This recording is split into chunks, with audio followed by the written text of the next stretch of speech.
Aloha and welcome everyone. I'm Wiwi Darmiasi from the Matsunaga Institute for Peace. Thank you for joining us today for the Advocacy for Social Justice Talk Story series, supported by conflict and peace specialists and other co-sponsors. Now I'd like to pass it over to our professor, Dr. Maya Soetoro, who will be moderating today's session. Maya, please take it away. Mahalo nui and aloha kako. Want to thank Wiwi Darmiasi and José Barzola for putting this together, and to the esteemed, Aunty Manu and Aunty Lynette for joining us today. I hand it now to Aunty Lynette for opening protocol. Mahalo. Hui, everybody, let's begin. We start with pule, and in that for a healing purpose. So let's be intentional with this pule, e homai, so that you can feel your own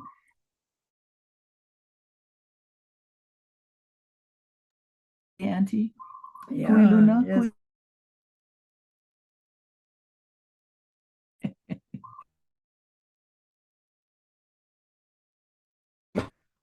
Okay, e homai. So everyone turn your microphones off, please, and join us.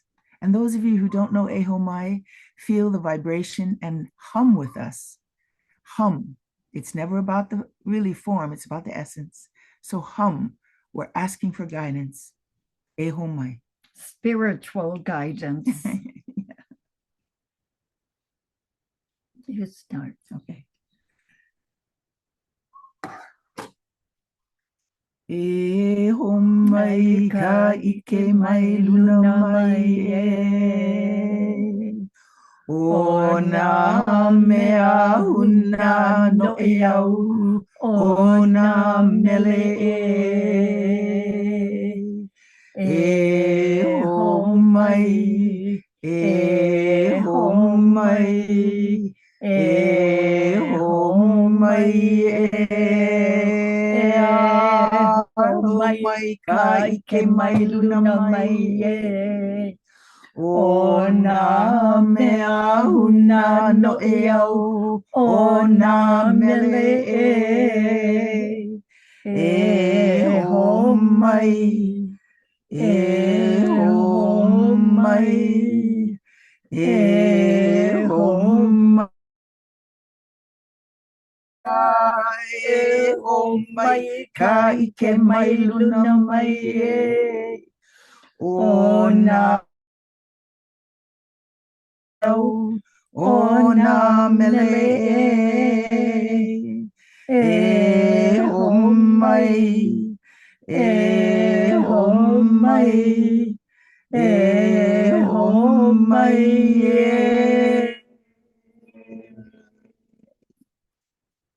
E ke akua mana loa. Ka mea I hana makalani a mea ka hanua. Nā kini akua, nā au makua, nā kūpuna. We welcome your presence. We welcome a spiritual entity that each of you on this Zoom believes in.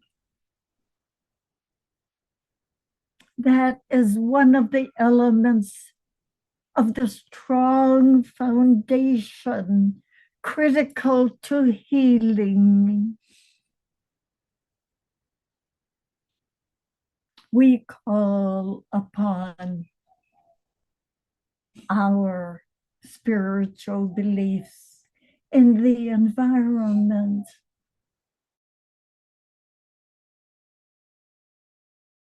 Embodied in our plants, in the wind, in the rain, in the sun. Join us at this time as we talk about healing in this modern era. of dividedness. May the words that we have to share be the words that we receive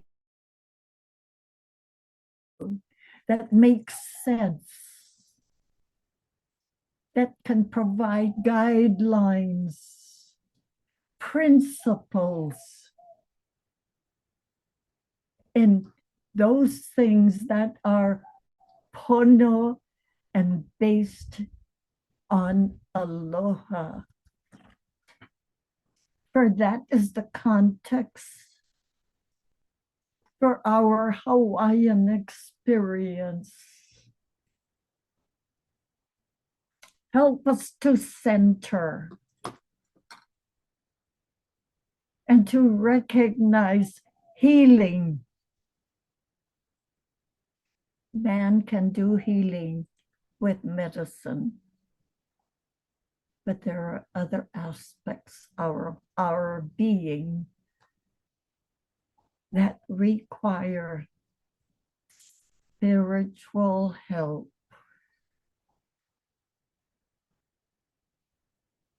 And it is for that purpose in all things that Manu and I do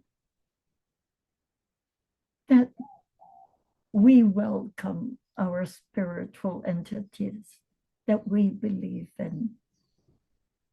That the chant Eho Mai prepares us to open ourselves for the hidden inspiration and messages that may give us insight. Not just for she and I, but for all of us collectively connected on this Zoom. I don't close my eyes because my spiritual entities are in the environment. And my desk, I have jealousy windows. I can see the trees and the tea leaves, and the leaves are fluttering. Eho mai, the tea leaves are fluttering. My door is open. I welcome them in. Therefore, we prepare ourselves to share humbly and genuinely those lessons that we have absorbed and we have practiced. And now, as a healer, I live by. And so we have the two parts. And I turn to Manu, and you set the framework, and then I can fit in. Okay.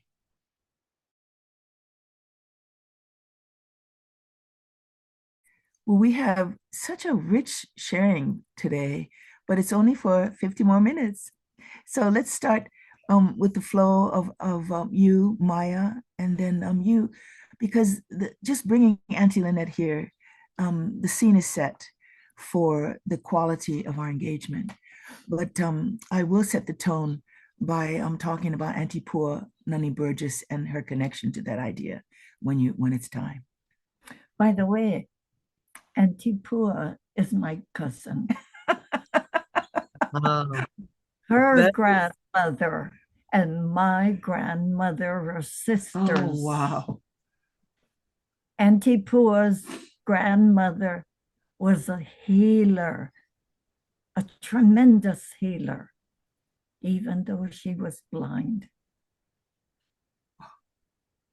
I did not know that. What a powerful ohana. Aunty Pua was certainly a healer in my life and in the lives of many that I know, in being a champion, in honoring everyone's gifts, in lifting up so many voices of young people, especially, and in helping us to know that we are strong through Aloha. And so I see her spirit in you, and am not surprised that you are connected in this way, and that she had that she was able to weave through our beloved community so much that you also share. Mahalo for being here, for that important grounding, for the nourishing voice that you bring today, all of you. I am really honored and moved to be here, and I hope that all who are present feel similarly opened and awakened, with curiosity and humility, and prepared to actively listen and spend time in consideration of our shared humanity, as well as the actions that we can undertake together to bind, to heal, to rebuild relationships, to see conflict as an opportunity to transform and transmute the energy of selfishness to one of understanding, helping us to know where to place our energies, our resources, and to repair and build trust. So even in these challenging times, may we feel brave after today. That is my hope. And also, may we know how to better take action for the beloved community that Aunty Pua was also always nourishing. I'd like to open just by introducing José Barzola, who has been a brother to me in many endeavors, first at the Matsunaga Institute, and now as an active peace builder and thought partner on the campus that we share. He has a passion for creating social change through nonviolence, nurturing relationships she's very good at, that do transcend cultural barriers, and that build upon our intergenerational wisdom. I thank him for being such an organized administrator, and one who is always exceedingly inclusive, and who not only works hard, but who works smart. He is a professional mediator and facilitator, and has served the University of Hawaii and partner agencies and nonprofits in Hawaii and abroad well for many years now. He is currently the conflict and peace specialist at the University of Hawaii at Manoa, where he does provide conflict services and programming to cultivate a culture of healthy, positive, relational and familial shared practice. And I would like to also introduce one of my favorite humans, Dr. Manu Aluli Meyer, who is a Haku Ho'oponopono. She is Kanakaʻiwi, a Hawaiian scholar-practitioner who is really dedicated to the role of Aloha being centered, once again, not just here in Hawaii, true Aloha, but also in the worldwide awakening, as she calls it. She's a really astute thinker, a powerful writer and speaker, who usually makes me cry every time I hear from her, with a sense of life's bounty and the beauty of human connection, and the poetry of lived experience. She seeks to help us all think through the needs of our time. She earned her doctorate at Harvard in '98 on the topic of Hawaiian epistemology and philosophy of knowledge, and remains steadfast in her desire to instruct and heal as well as inspire. She's active in the food sovereignty, Aloha ʻāina, Ea Hawaii, and Ho'oponopono movements throughout Hawaii. She is now the Konohiki of Kūlana, o Kapolei, a Hawaiian Place of Learning at the University of Hawaii in West Oahu. She is a staunch uluniu coconut grove activist and believes that it is time to be clear about the principles of embodied knowing. And that is about what I call refamiliarizing with both place and one another. And she has been mentored by Aunty Lynette for more than 20 years. And in her bio, she ends with uluai ke welina a ke aloha. Loving is the practice of an awake mind. Manu, I now hand it to you to please introduce our Aunty Lynette. Mahalo e ke hoa, mahalo nui. Everyone, I want to introduce to you a beloved friend, mentor, inspiration, and teacher of many of us in the world and most of us on the Zoom. Aunty Lynette Kaupuiki Kahikili Paglinawan has been a student of Tutu Mary Kavena Pukui, and who she learned the Ka'u family method of Ho'oponopono. And I learned from her every single day. But today's introduction will include a beloved Aunty Poor Burgess, because what Aunty Lynette is embodying is she will transmit knowledge. But what she's doing is going beyond truth into meaning. And I learned that from Aunty Poor Burgess. She wrote it in a poem called Avapuhi. And it was a story of her mother collecting. You remember tantalus in the August? Tantalus, everybody goes up and picks, yellow ginger. So her mother did that very often, and she pinned a little brooch into her blouse after she'd walk up. And when her mother, and that was such a memory for Aunty Poor Burgess. And when her mother was buried, she opened her box of a shoebox, and there was 1,000 Avapuhi brooches in that box.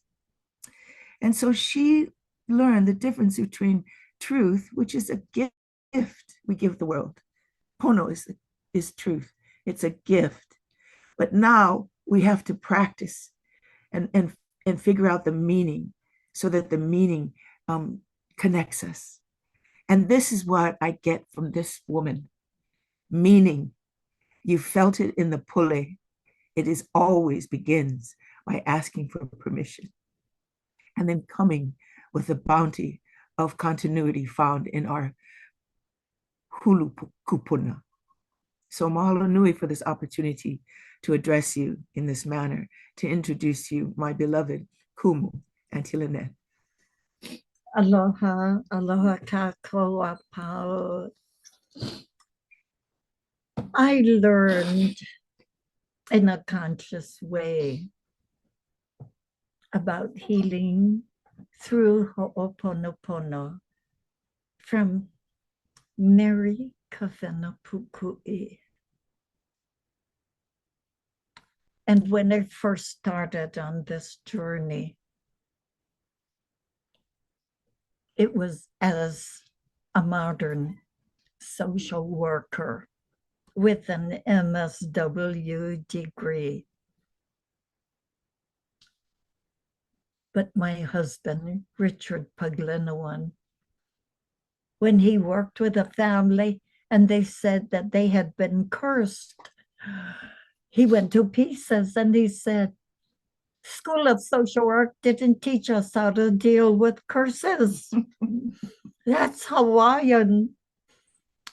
So his supervisor heard the plea for help and said to him, if you could do whatever you wanted to do, what would you do? He said, I go talk to my tutu. He's going back to the source. Nana ike kumu.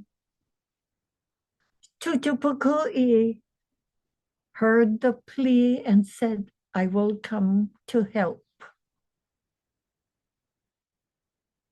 And she appeared at the agency where he was working with this family. And through consultations with her in a learning way so that he could better help this family, yet at the same time learning about Hawaiian healing practices, he realized, and through him I realized, this was the way of life that was pono embedded with aloha. And that our experience of going to our elders is really key in becoming more familiarated with the treasures of our culture. Not only was he helped to apply it with this family, but the consultations were open to all of us. And I learned myself because I was working as a child and family social worker. This became the springboard for our family's way of living, turning to the wisdom of our ancestors, going back to ancestral roots, and learning about the wisdom, not just the form or the practice, what you do, what you say, how you move, but becoming authentic in our ethnic identity as well. And to consciously realize we are but one side of that spectrum. The three elements are mankind, but the spiritual powers that have control over love and death. And the recognition that the earth has all of those little elements and mana, spiritual mana, to allow us to live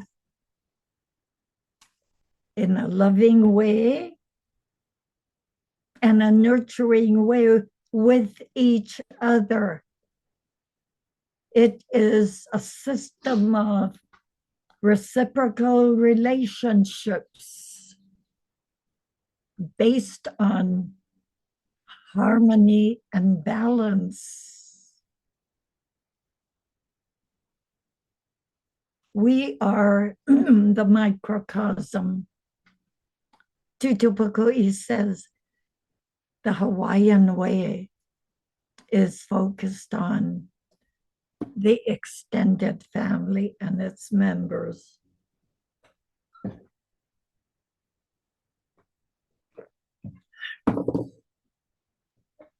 So I asked her, did you use it in the community? She says, no, because too many people, and you cannot get to the negative consequences.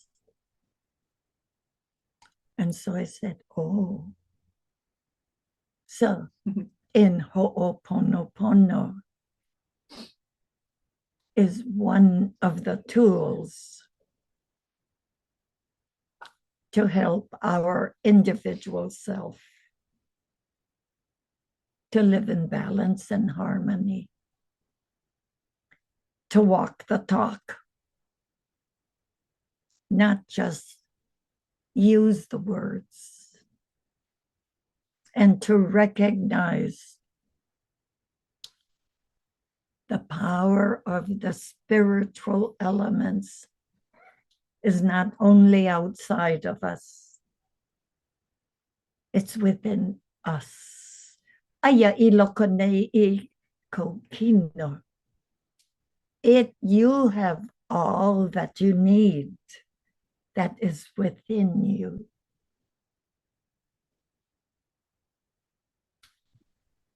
Our beloved Kupuna, Mary Kavenapukui, Malia Craver, she would say in her training, before you can help others bring harmony and balance in their lives, you, the helper, got to deal with yourself and set that to right. Another kupuna, Ike kupuna, his Ike kupuna was, families of the day have become disconnected with the true purpose and function of our Hawaiian practices. His principle, form and essence, are a totality. In other words, take for example, Marimana.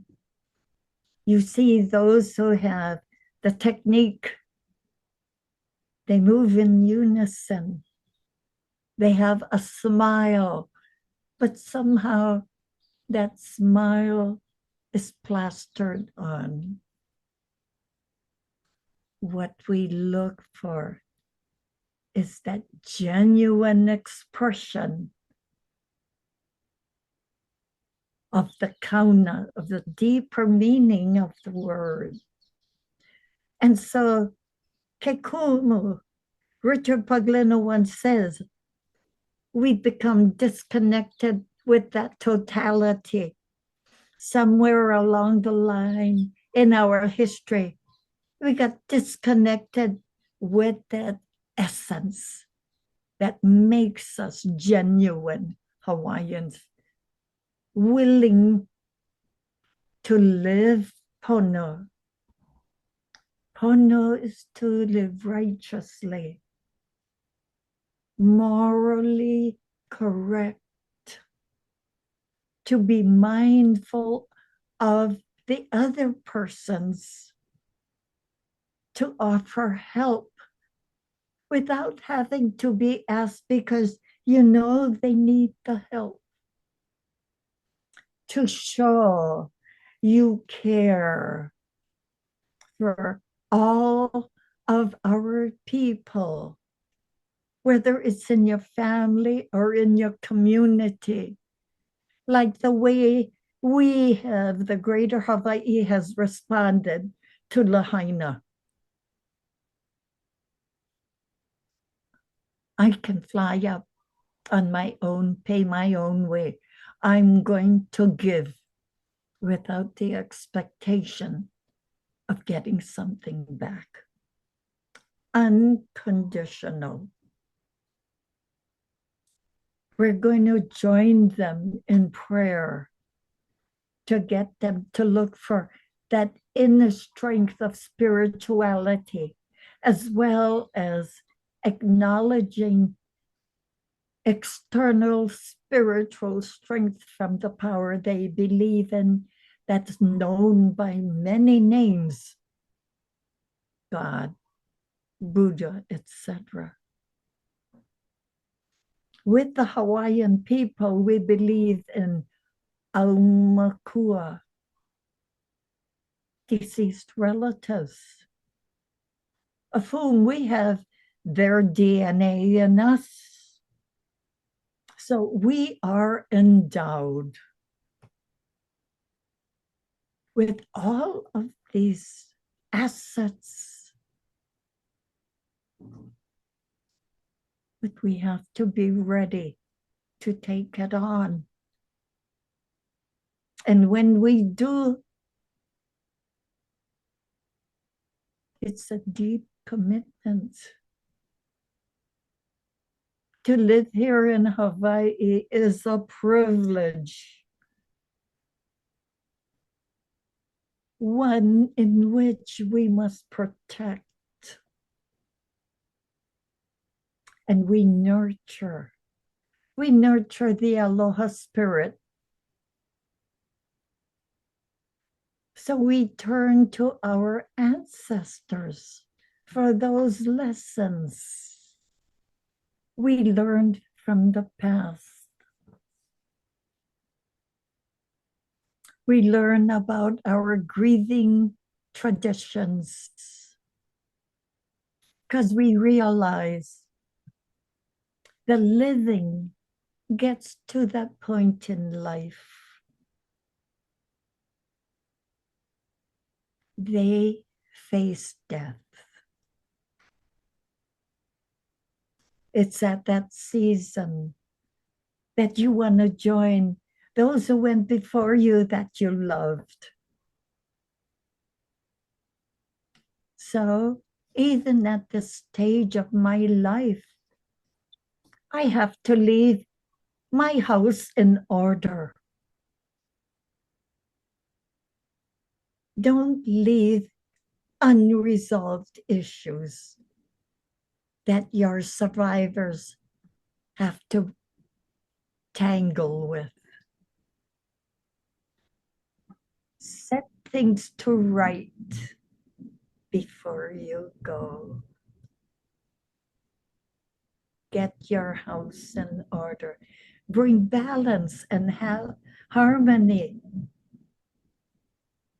so that your children, those that survive you, know how to deal with these issues.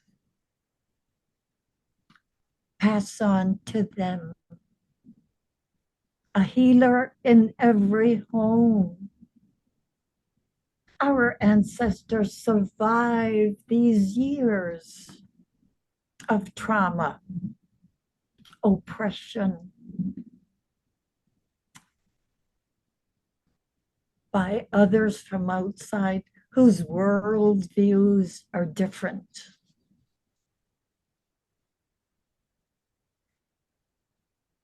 But within our own ancient wisdom, we can overcome them. And we can learn those lessons.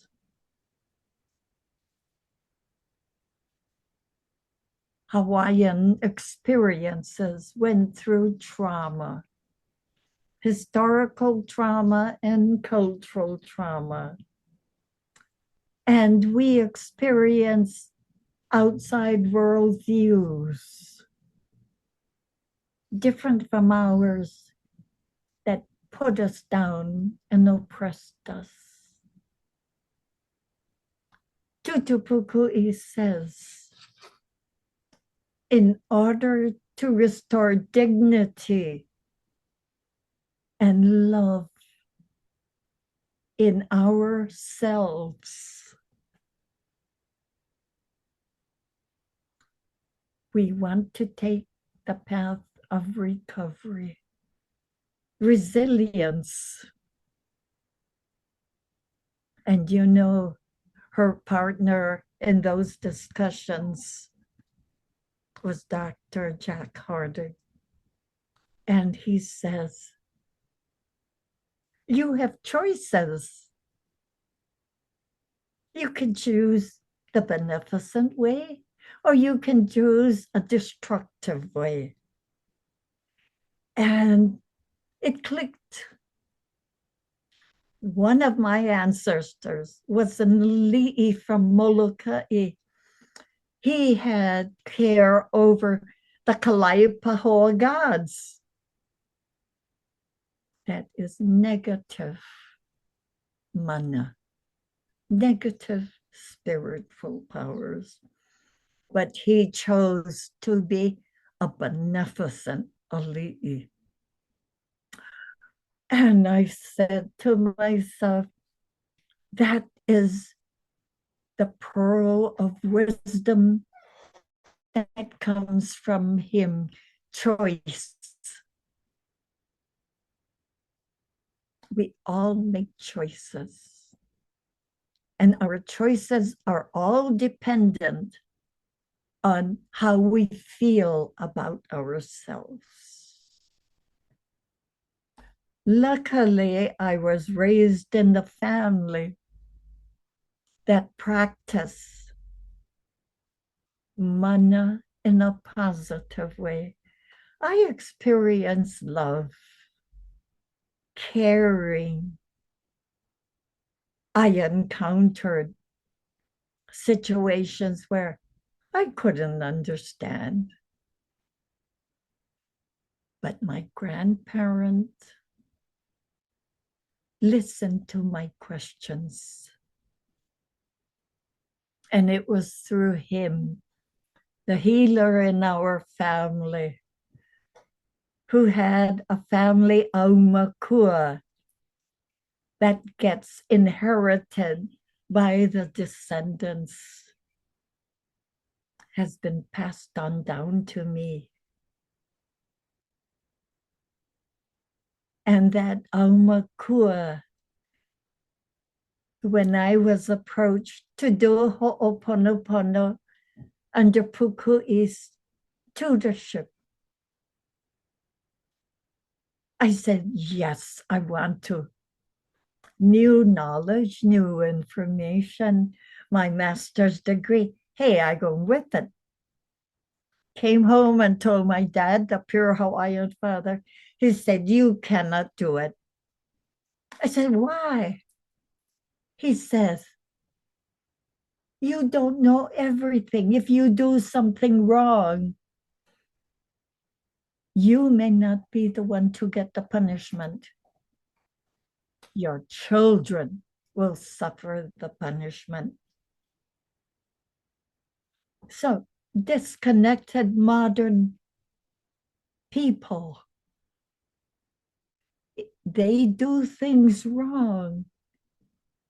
Their children may get punished for it. We see the circumstances and incidences in the social incidents. Hawaiians are very hard. Family breakdown. So, the other lesson I learned from Tutu, go back to the wisdom of your ancestors. Those of you on Zoom, I'm not expecting you to be Hawaiian, but you were raised with your own ancestral healing traditions. Just listen to my story and do these ideas or incidences seem similar to what you were raised with. Jack Hardick says, to have improved ethnic self-image, one has to understand the essence that got disconnected, not just the form that's hollow. And then Tutu says, and once you make the connections, you have to live it. You have to embody it. You have to become authentic about the form and the essence. So for over 53 years, I have lived my life as a Ho'oponopono practitioner. there's a lot of work to be done in these troubled times. Here in Lahaina, the devastation, but the devastation of a way of life, connection to the ʻāina. The call came out. The community, not just from Maui, but throughout Hawaii and other places of the world, came through with support, tangible, physical support. But those of us who live here came in to do the emotional support and healing without expectations, which means respecting those elements of the mana that we have in each of us. Our spirituality went under assault during our historical and cultural traumas. We have to bring it back. And so it's very natural for me to begin anything. I said to Manu, we pule and we welcome the spiritual entities to join us. That helps us to be in a mindset to be honest and truthful in our beliefs, and helps us to know people need help. Humanity needs help. And I hear about what's happening in the East Coast with, is it Helene and now Milton? They're hurting. We have to send our healing prayers. And this is one of the tools we have. It's called Kūkulukumūhana. And when we know there are other Hawaiians there to pick up this mana, they can help and give. So what are we looking for? We're looking for those character traits that respect life. We're looking for those character traits of taking care of each other rather than supporting violence, rather than restricting or keeping for ourselves. We share, we support, because the more you give, the more it'll flourish, it'll come back to you. We have the sayings, Aloha aku, Aloha mai.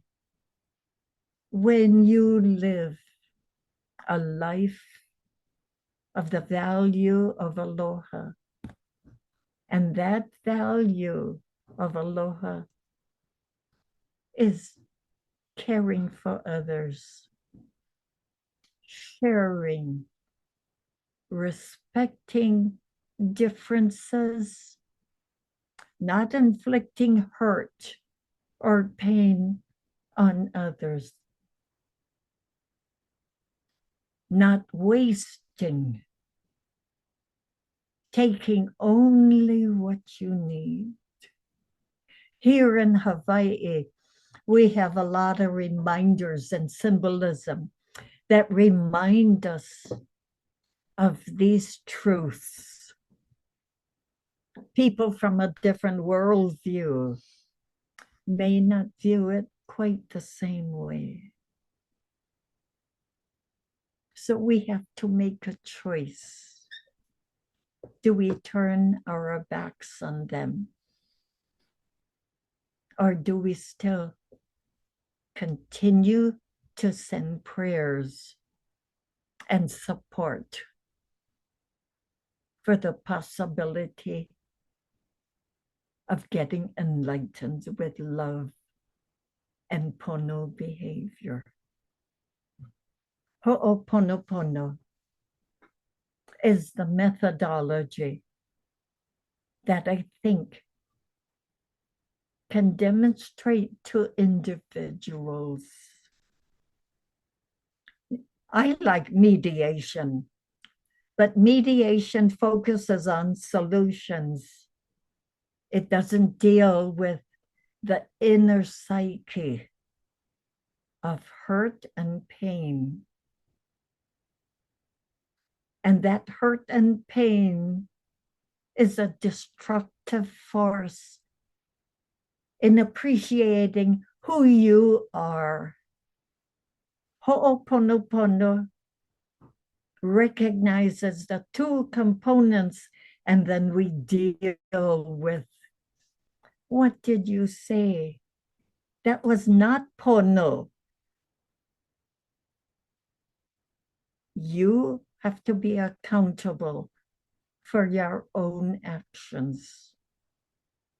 But I also learned going through the assimilation period and recognizing cultural trauma. I learned sometimes it's very sneaky. When I got my master's degree, I raised it. My Japanese in me got me this because I've been told Hawaiians stupid, they don't know how to do this kind of stuff. The Japanese are smart. Well, my grandmother is pure Japanese. And it was after I made that statement, I did this to my mouth. What's the matter with you, Lynette? Your grandmother's mother died at childbirth, so her father gave her to a Hawaiian family. Your Japanese grandmother was raised Hawaiian. So it's not the ethnic race or racism. So our world views help to shape us. Pacific Island people came to those issues very quickly, because when you live in an island society, your resources are limited. You rub elbows in the wrong way, you're confronted with it. You overuse natural resources, it leads to extinction. So within our island societies, and when we traveled on the canoe in the Pacific, the canoe is a microcosm of the ohana. They had to learn to get along. They had to learn there could only be one leader. And you all had to be in agreement. For if each of you was a selfish individual, you may not survive the voyage. So coming across on the canoe was that first life experience. Settling on these islands, more people could join us on the islands. The resources were plentiful. But you know, Hawaiians learned the lesson. If you only take, and you don't replenish, you don't conserve, there's going to be extinction. And so our society learned to build in conservation practices. You let the fish with the eggs hanau, and then you go ahead and you eat. The fish had to be a certain size. Not that size, you throw them back in the ocean. When we have a table, a buffet of food, our children learn. You go down and whatever you take, you cannot waste. You also have to remember there are others in the back of you that have not eaten. So these are lessons, truths that were passed on to us. You see kupuna obviously needing help. Don't ask, you need help. It's expected. You just go out and malama, you take care. Honor ya kupuna.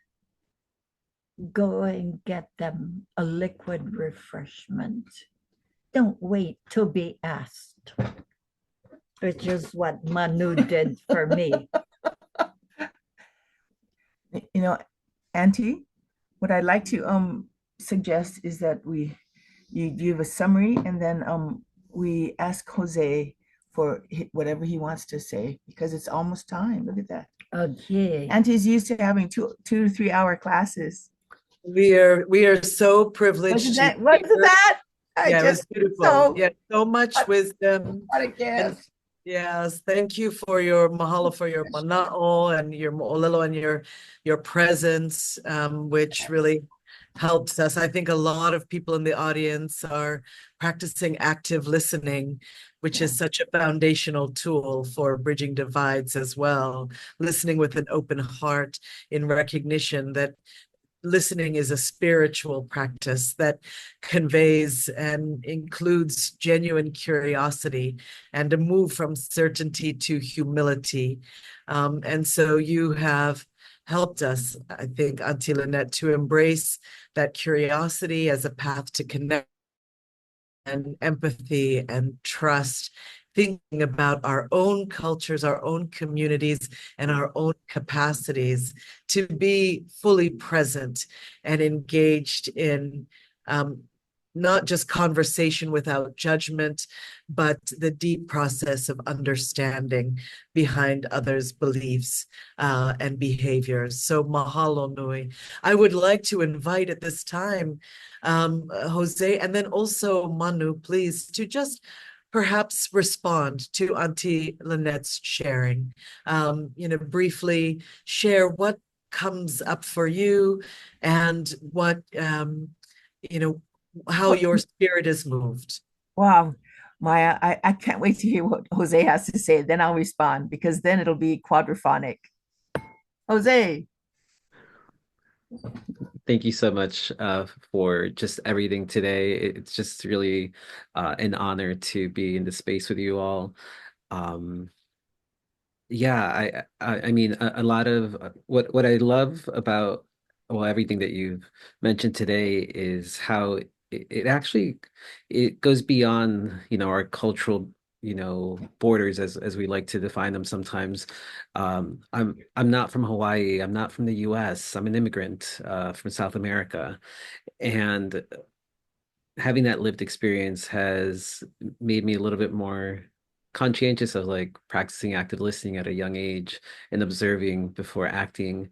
And what I've learned in my time is that there's beautiful things that just make all our different cultures, ethnicities, just amazing. And but there's also, as we get to know each other and get to talk to each other further, we start realizing how much we actually have in common, just as human beings, as caretakers, as loving households. It's kind of comes out from a lot of the conversations. You talked about trauma. I thank you for bringing that up, and how there is an ongoing trauma that we are constantly going through and we don't acknowledge, whether it's intergenerational, whether it's the global pandemic that we just went through and we rushed to start.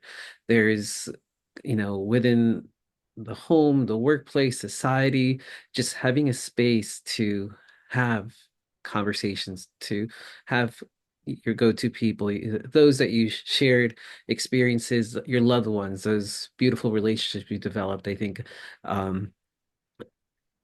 what I also love to do is going back to, not only the active listening, but observing what's not being said, the nonverbal. And and I have to say, the relationship that Aunty Lynette and Aunty Manu have here is just so special. And thank you so much for sharing that with us today. Just there's so much care and kindness, the tone that you both speak to each other, the intentions, the glass of water just to be shared, taking care of each other. That is just, it just, yeah, you're in someone's home, and you just like, how can I be of service? I think that's what it really comes down to. And thank you. But I'm gonna turn it over to Auntie Mani now. That's the bridge. That's the bridge, Jose. The bridge is between people. And when there's love between people, then the instruction is effortless and nourishing and instructive. Yeah. So listening is a ho'olono experience. When you hear it, there's something that gets activated.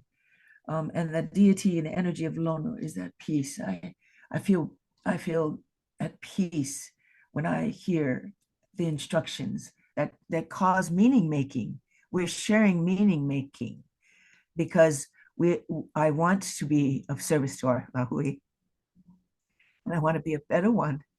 But all I've been is a coach. I mean, I hope upu people, and I'm learning. I'm a little slow, but this is the process of healing in our divided times. You're going to have to go for the practice. You're going to have to choose that. And that's me coaching because, there's a couple of people on this Zoom, but I'd rather ask you, what do you want to do? What can you do to heal yourself so that you can be of purpose in these times? And Aunty Lynette and all the kupuna that I've ever dreamed of say the same thing differently. They say it's aloha. Aloha is our true intelligence. Olana kaipo ai said that. Ulua eke welina a ke aloha. The essence, the growth of love is the essence within the soul. That was in Describe Aunty Edith Kanakole. And my favorite, Halimakua, he says, truth is the highest goal, but aloha is the greatest truth. Yes. Aloha is the greatest truth, gang. And I've learned that because you've transmitted it. You are that. It's not a heady idea. It's an embodied principle. And that's the center of our healing process. So practice, makahanaka ike, everybody. By my actions, teach my mind. By my actions, teach my mind. And that is, let's love together and let's heal this divide, because difference is what we have in common.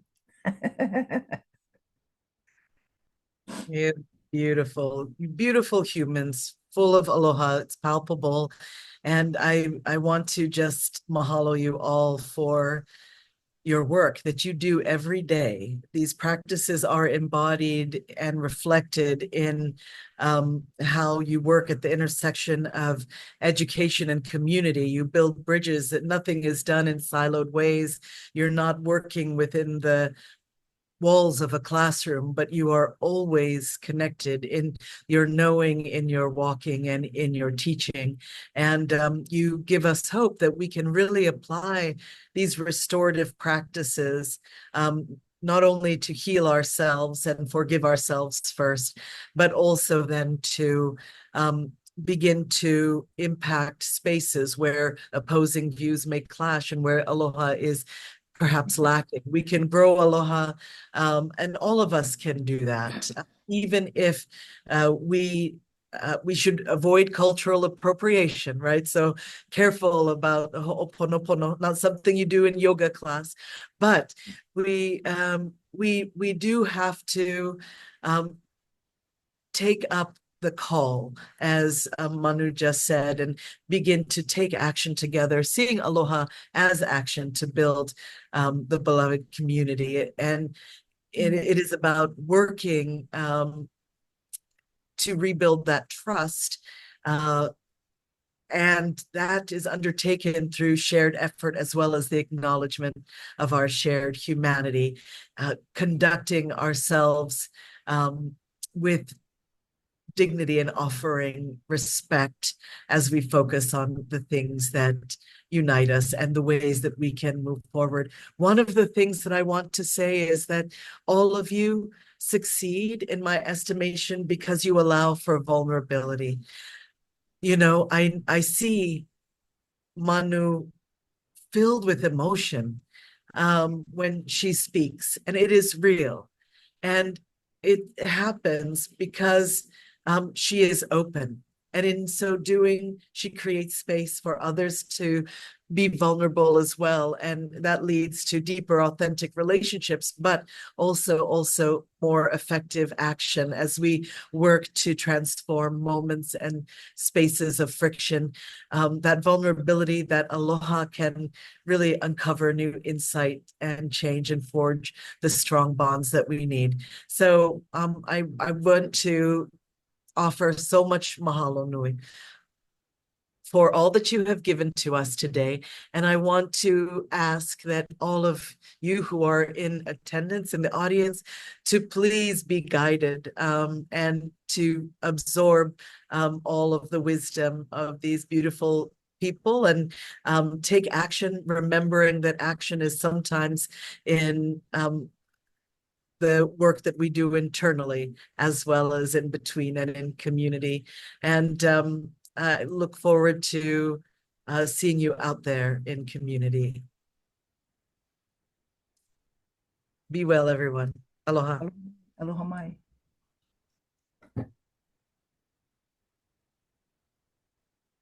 Thank you, Auntie. Okay. Thank you, you guys. Thank you. So beautiful, and Thank you. I'm really, really grateful for your many gifts, and I feel replenished. Mahalo. Ahui ho. Ahui ho. We Ni hope. ho. Thank you.